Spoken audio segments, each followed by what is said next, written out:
I was looking for a Fred Astaire film that I hadn't seen, and I came across Santa Claus is Coming to Town. Now, it's not exactly what I was in the mood for with Fred Astaire, but I love Christmas animation, and it's directed by Jules Bass and Arthur Rankin Jr., so immediately I knew I had to see this, as there are so many factors about this that meant I would probably love it, and I have to say, I rather did. It's quite charming. It's a film from 1970 written by Romeo Muller. We have Fred Astaire playing SD Kluger, and I have to say, he narrates it, so his voice is in a lot of it, which is wonderful. But his character looks so much like him as well. They did such a great job with the design. And we have the brilliant Mickey Rooney as Kringle, which I didn't realize when I first came across this film. And then when I found it out, I just thought this is awesome. It really is. And we also have Paul Frees as the brilliantly named Burgermeister Meisterburger, which, if you don't say that out loud, give it a go. It's a lot of fun. And it's basically all about how Santa Claus came to be and the origin of Santa Claus. Very much fictional for this film rather than the traditional origin story.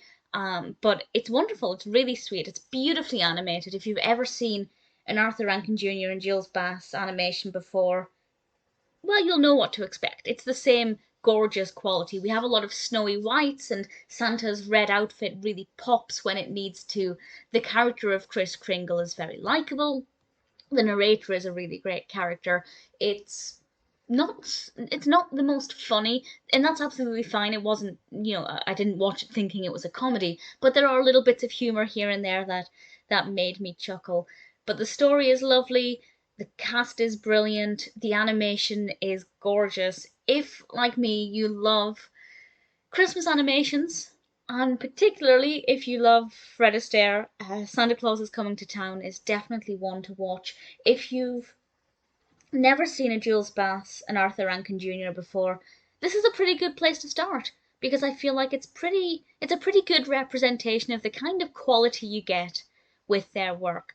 And I have to say it's an absolute delight. Really glad I discovered it.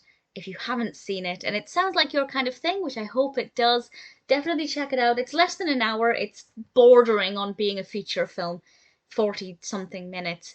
So I think the length is actually pretty perfect, particularly for younger viewers, because children have shorter attention spans, but also I have a short attention span.